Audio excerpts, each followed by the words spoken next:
Hi, and welcome to Thriver TV, the place to break free from narcissistic abuse with quantum tools and understandings.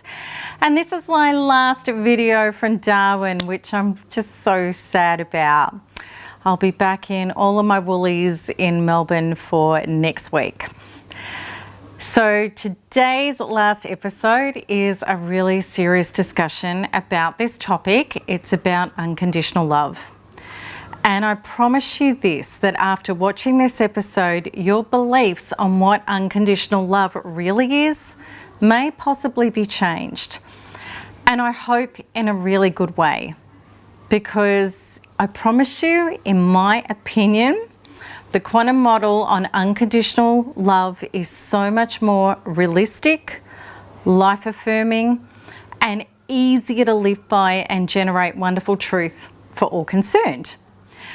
So this is what I want to share with you in this episode. Why learning about unconditional love is so pivotal regarding our relationship to ourselves, life, and others, and how the new age and religious versions of unconditional love differ greatly from the quantum version. And then I'll move on to how learning what true unconditional love is a key component in not only our recovery from narcissistic abuse, but how it is the key factor in generating true relationships that are fulfilling, healthy, and safe. Unconditional love and what we've learned about it or been programmed with may just be a huge key to how we're going to show up in relationship, who we have relationships with, and how we co-generate relationship with others. If we did not receive unconditional love as children, we will have experienced love with conditions, which generally translated to, I will love you if you become the version of you that I need you to be in order to love you. Chunked down further, what this meant to our inner identity was, I'm not lovable as myself. Chunked down even further, this unfolds within us as, if I'm not lovable as myself, then I can't accept who I am either, and the only way I can feel lovable is to get other people to provide that for me. This brings forth an inauthentic self needing to maladapt in order to appeal to others for love, approval, survival, and security, rather than being these things already as a solid, healthy inner identity, and then sharing that and co-generating that with other healthy people. So here we have the core root of codependency. As myself, I'm not enough to be loved. I need others to take away my emptiness, unworthiness, and defects. This is a core trauma for codependents and narcissists alike, who absolutely suffer the wounds of codependency, meaning I need energy from outside of myself to try to feel whole. So if our parents supplied us with conditional love, and most of them did, and this damaged us, there's also the argument, what would have unconditional love have done? Maybe we believe that we would never be punished, we would never be disciplined or guided or molded or made accountable. And maybe it means that no matter what we did, we would have been seen as doing no wrong. Wouldn't that have also damaged us and maybe never taught us limits, disappointments, and boundaries? Doesn't this mean that we would be as entitled and as selfish as what narcissistic people are? I agree it would have. But this is not what true unconditional love is about. I'd love to explore what unconditional love means to you now.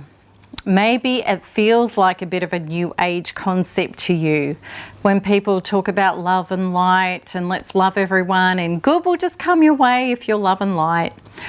Or maybe you feel it's like a Christian concept, such as treat others how you would like to be treated yourself. Or possibly for you, it's like the concept of Mother Teresa, give and give and give and give under any conditions without thought of return. Or maybe you just believe unconditional love is an erroneous false concept that can't work in the real world in relationships with each other anyway. Of course we have conditions. The problem, in my humble opinion, is that the New Age and the religious concepts of unconditional love fall down because they don't generate what is healthy for all concerned. And in fact, they often set people up for horrendous abuse, as well as creating a template where they are abusing themselves. And additionally, this creates a platform where we don't generate reform, rather we enable abuse. These concepts, I believe, aren't actually about being unconditional at all. And let me explain why. One of the reasons is because they don't bring in taking personal responsibility to generate and be the source of our own life. They don't include the quantum understanding of so within, so without. So many of the New Age love and lighters and people who say namaste all the time are spreading love and light with conditions. They're still getting very bent out of shape when other people act unspiritual. And New Age love and lighters usually don't have mature boundaries, speak their truth and show up authentically. And then they get upset and they demand to know, why is the universe doing this to me? I'm spreading love and light and why aren't people giving it back to me? I know, because I used to be one of these people. And I wouldn't have known what a boundary was if it had jumped up and bit me on my butt. My belief about the religious concept of unconditional love is this: it's often righteous. It's sometimes, definitely not always, not all religious people are like this, by the way. Some of my best friends are Christians. But often the religious type belief, which is give as you would love others to give back to you, is steeped in judgment. And this goes like this: I'm treating you the way I wish to be treated by you, but you're not reciprocating, and I'm not happy with that. I continually do the good Christian thing by doing the right thing, but you don't, and you are acting non-Christian-like by not giving back and not being a lovely person. And again, there is zero personal responsibility in this.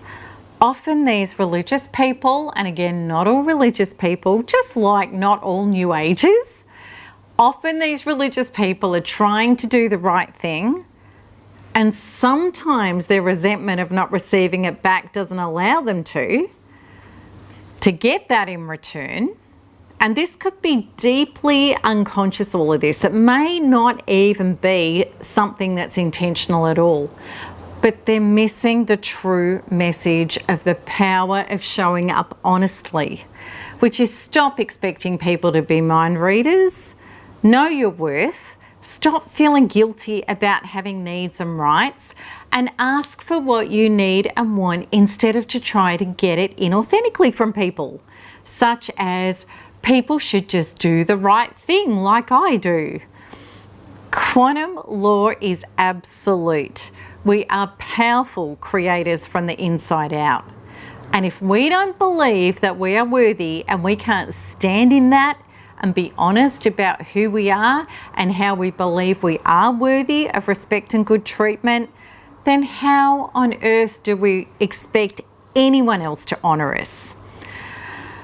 And the crazy thing is, people have believed that speaking up and being honest about our worth and our needs is selfish. It's wrong. And if we're just all about ourselves, then we won't be interested in giving to others. This is ludicrous. It's such a false premise.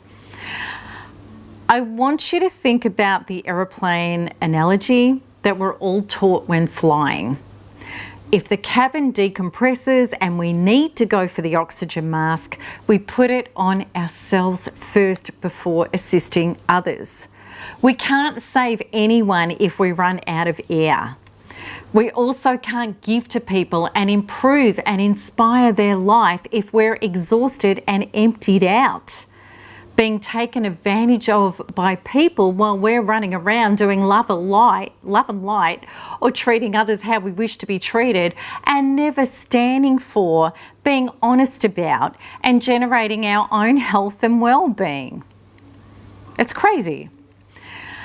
This, I promise you, if you are giving from either of these models and you are not co-generating with life and others your own healthy fullness, you will not be unconditional with people. Your giving, whether you realize it or not, can only be intensely conditional.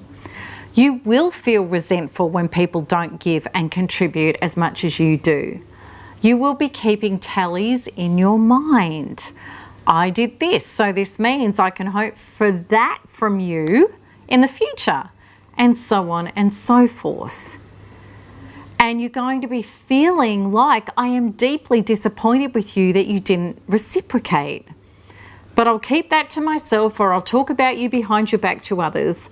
I won't want to be not spiritual or not a good Christian by confronting you and telling you the truth about what I need and want. Think about it. Because you are not filling yourself, you're needy. You need these people to fill you. You're not filling yourself, you're trying to get filled by them.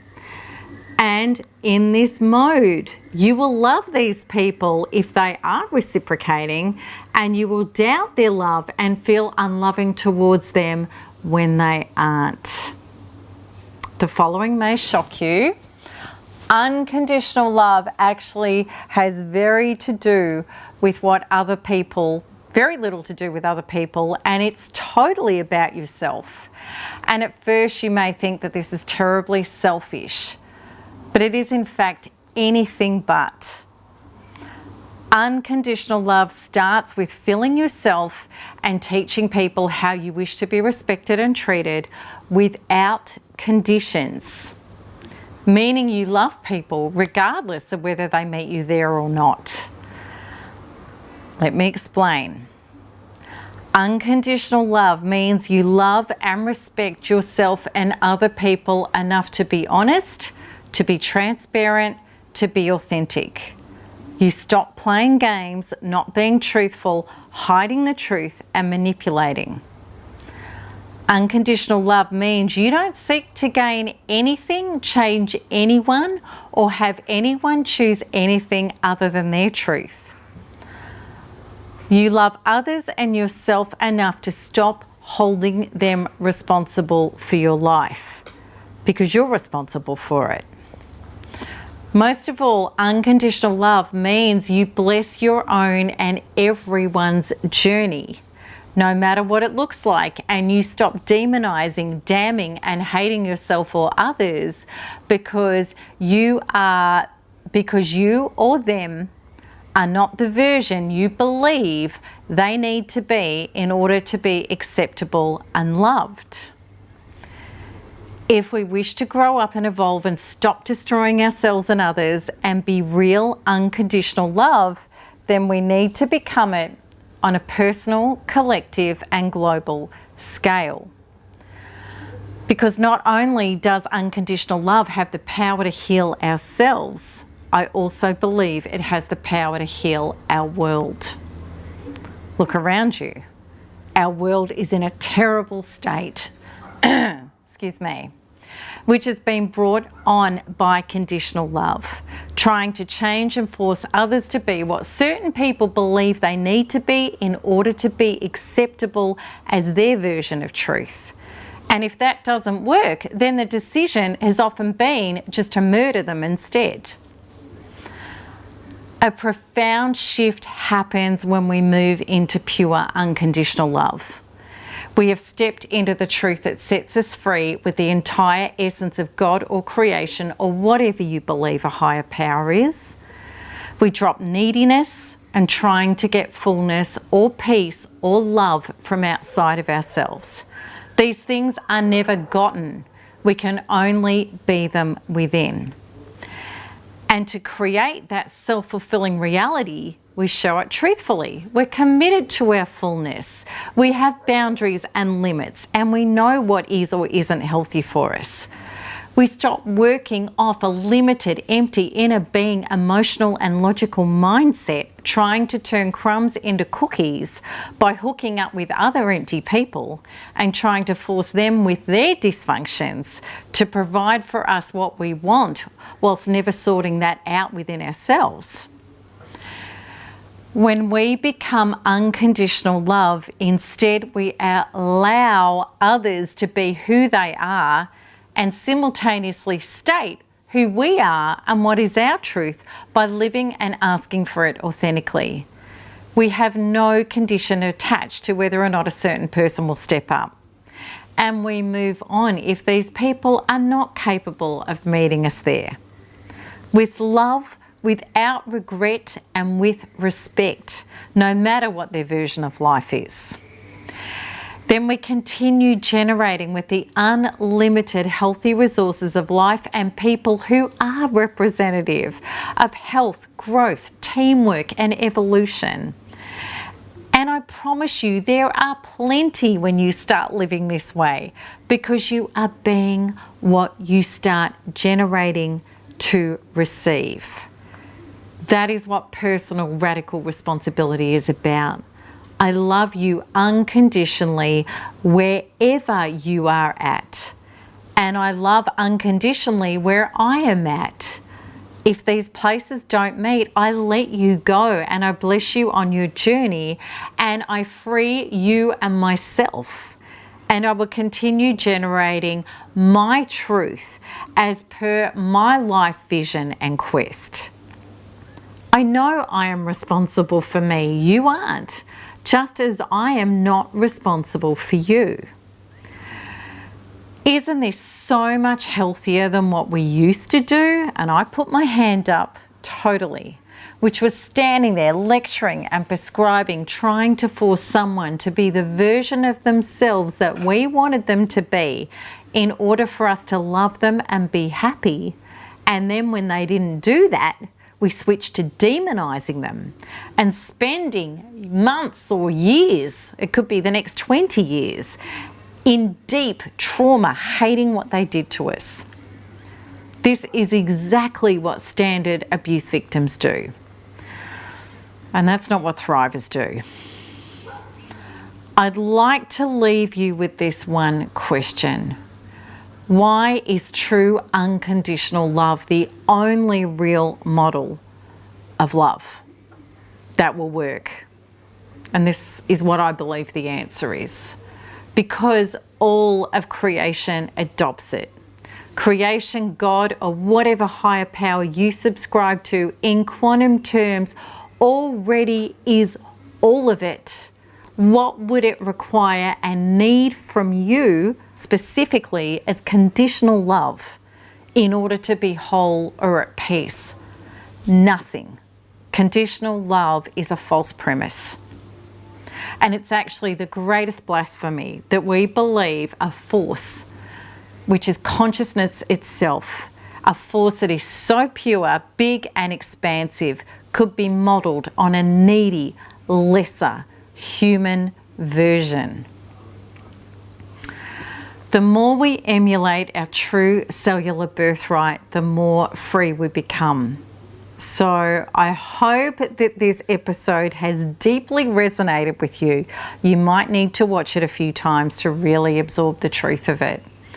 And I'd love you to come over to the blog and have a conversation with me about it at blog.melanietoniaevans.com.